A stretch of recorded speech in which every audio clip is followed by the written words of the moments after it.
आता पाहूया टॉप 9 मोठ्या राजकीय बातम्या।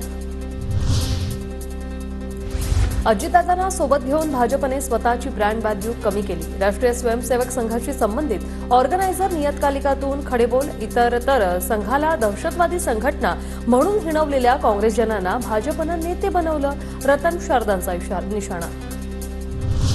एनडीएच्या बैठकीत आम्ही वरिष्ठ नेत्यांना भेटलो, त्यांच्या बोलण्यातून असा वेगळा तुझाभाव जाणवला नाही। ब्रँड व्हॅल्यू कमी झाल्याच्या ऑर्गनायझरच्या भाष्यावर तटकरेंची प्रतिक्रिया। मी ते वाचलेलं नाही, जरूर मी त्याचंही वाचन करेन, त्याचंही माहिती समजून घेईन।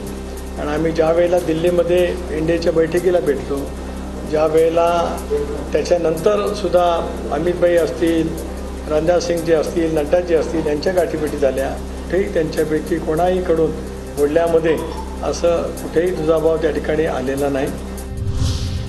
अजित पवारांना भाजपनं सोबत घेतलं, त्यावेळी संघाने ही भूमिका घेतली होती का?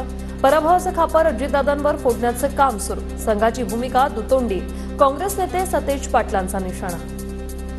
विशेषतः राजकारण या सगळ्याला महाराष्ट्रातली जनता कंटाळलेली आहे। आता कुणावर तरी खापर फोडायचं किंवा त्याचे परिणाम आता बघितल्यानंतर मग आपली भूमिका करायची, हे मला वाटते काय म्हणजे दुतोंडी म्हणतो तशातला प्रकार हा साधारणपणे दिसतो।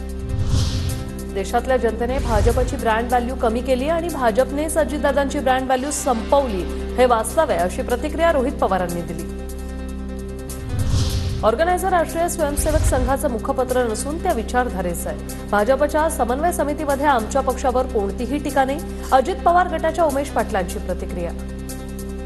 हा लेख लिहिलेला आहे, त्यांच्याशी भारतीय जनता पार्टीचं शीर्षस्थ नेतृत्व किंवा भारतीय जनता पार्टी सहमत असेल असं मला वाटत नाही। त्यांची जी दिल्लीतली समन्वय समिती आहे त्या बैठकीमध्ये आमच्या माहितीप्रमाणे कुठल्याही प्रकारचा या अपयशाचा ठपका आमच्या पार्टीवर ठेवण्यात आलेला नाही।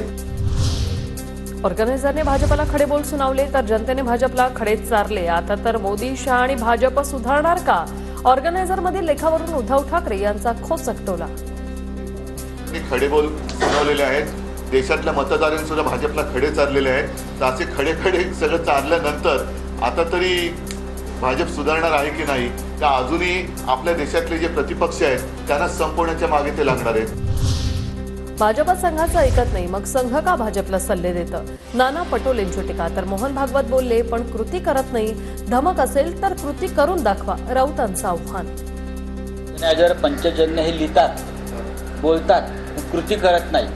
तुम्हाला खरोखर देशाची आणि समाजाची चिंता असेल तर बोलू नका।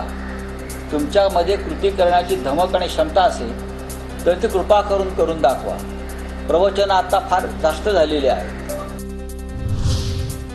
मोदींची गॅरंटी लोकांना मान्य त्यांनी केली नाही, म्हणूनच बहुमत दिलं नाही।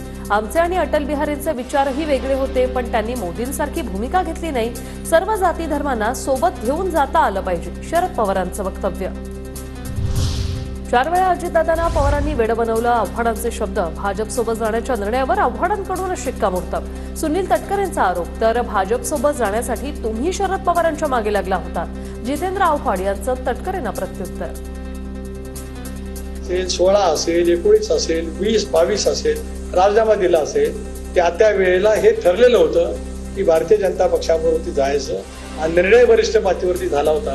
हे जे आम्ही सांगत होतो त्याच्यावरती वेगळ्या भाषेत का होईना पण डॉक्टर साहेबांनी त्या ठिकाणी शिक्कामोर्तब केलंय।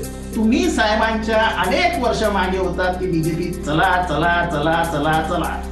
तुम्ही काय सांगता नेहमी की साहेबांनी ऍग्री केलं होतं? साहेबांनी कधीच ऍग्री केलं होतं? साहेब म्हणाले चर्चा करा, आणि साहेबांचं अजूनही धोरण आहे, doors should be open for negotiation in democracy. डेमोक्रेसीमध्ये कुठलीही चर्चा बंद होता कामा नये।